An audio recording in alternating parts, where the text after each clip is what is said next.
National automobiles मोगट थाने के सामने यामा की बाइक और हरिगंज में सभी कंपनियों की बाइक, स्कूटी और ई बाइक के लिए संपर्क करें अथवा शोरूम पर जाकर विजिट भी कर सकते हैं। कुछ अच्छे ऑफर्स भी मौजूद हैं, उनका लाभ भी ले सकते हैं। देश के खंडवा के जिला अस्पताल के आईसीयू में आज सुबह सुबह एक महिला की दुखद मौत हो गई।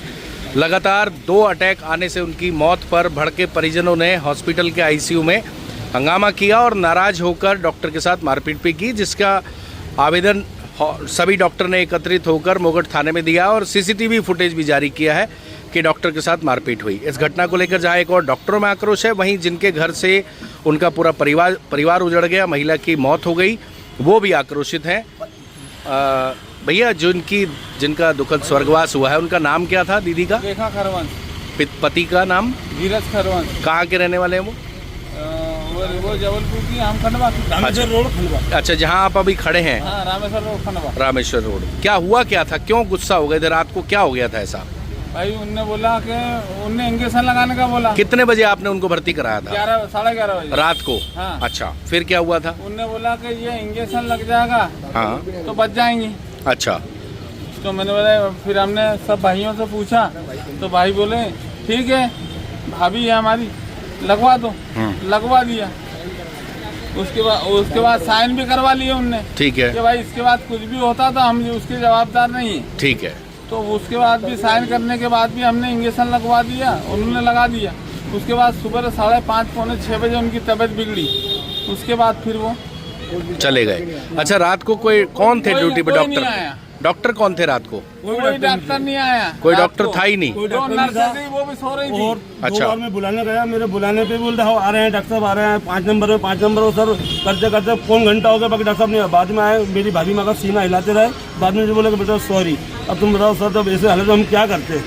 रात भर हम तो आपके भरोसे बैठे थे। और एक नर्स जी बहुत सी बॉटल देकर चले आए। बॉटल तो सर इतना बड़ा हार्ट का इलाज जहाँ होना चाहिए था वो सब हो नहीं पाया। मतलब आपका कहना रात को ड्यूटी पे डॉक्टर था ही नहीं? नर्स थी, वो भी सो रही थी। हाँ, ऐसा आपका कहना है?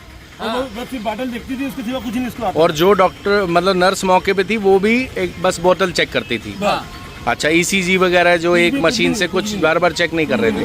अच्छा, कितनी उम्र थी ये जो शांत हुई है? ये 44 साल की थी। पहले भी कभी हार्ट अटैक आया था उनको? नहीं। यानी जब आप हॉस्पिटल ले गए थे रात को 11:30 बजे, तब पहला अटैक आया। रात को 11:30 बजे आपने इलाज कराना शुरू किया। आपको बोला गया, जो इंजेक्शन का बोला था वो डॉक्टर ने बोला था कि नर्स ने बोला था? वो जो ड्यूटी डॉक्टर था। अच्छा, रात में जो ड्यूटी डॉक्टर थे उन्होंने कहा एक इंजेक्शन लगेगा। अच्छा, उसके बाद फिर एक इंजेक्शन आपने लगवा लिया और फिर पूरी रात उनको देखने कोई नहीं आया। और सुबह जब मौत हो गई तब फिर आपको गुस्सा आ गया। हाँ। और फिर जाके आपने उसमें आक्रोशित होके तोड़फोड़ कर दी। किसी की माँ मरी है, किसी की बहन मरी है, किसी की भाभी मरी है, तो गुस्सा तो आ गई ना साहब।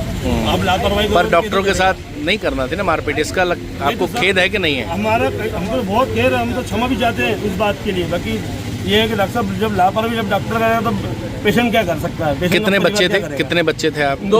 2 बच्चे। कितनी उम्र है? एक 21 साल का, एक 22 साल की। अच्छा, परिवार में आपके 2 बच्चे हैं और आप उनके कौन हैं? बच्चों के, यानी और जो महिला उनके पति हैं आप? जी। अच्छा जी। सर, यही प्रार्थना चाहते हैं कि आगे से कभी किसी मरीज के साथ ऐसी लापरवाही ना हो। उसको साफ बता दो कि भाई क्या हम संभाल नहीं सकते इसको, तो वो अपना इलाज कहीं दूसरी जगह जाके करवा ले, बड़े हॉस्पिटल में। और झूठी दिलासा ना दे सर, झूठी दिलासा ना दे के ये इंजेक्शन लगाने से वो ठीक हो जाएंगे। उसके लिए हम खेद चाहते हैं, हाथ जोड़ के सारे डॉक्टरों के खिलाफ भी कार्रवाई। मतलब आपको लगता है कि आपसे गलती हो गई, लेकिन आपके परिवार का सदस्य चला गया था, उस समय भावुक हो गए थे आप? हाँ। गुस्सा आ गया था आपको इस बात का खेद तो है कि आपने जो किया, पर आप आक्रोशित हो गए थे। आप सभी डॉक्टरों से क्षमा भी मांग रहे हैं। तो ये हैं परिजन जिन महिला का दुखद निधन हुआ। इनका ये कहना है कि सभी डॉक्टर से हाथ जोड़ के क्षमा चाहते हैं, ऐसा ये नहीं करना चाहते थे, परंतु परिवार उजड़ने के बाद जब अपने घर की महिला सदस्य की लाश इन्होंने सामने देखी और इन्हें ऐसा लगता था कि उन्हें बचाया जा सकता था, और जब उनकी मौत हो गई तो इन्हें गुस्सा आ गया। फिलहाल उनके अंतिम संस्कार की तैयारी चल रही है और ये भी एक आवेदन देने की बात थाने में कह रहे हैं। नेशनल ऑटोमोबाइल्स मोगट थाने के सामने यामा की बाइक और हरिगंज में सभी कंपनियों की बाइक, स्कूटी और ई बाइक के लिए संपर्क करें अथवा शोरूम पर जाकर विजिट भी कर सकते हैं। कुछ अच्छे ऑफर्स भी मौजूद हैं, उनका लाभ भी ले सकते हैं।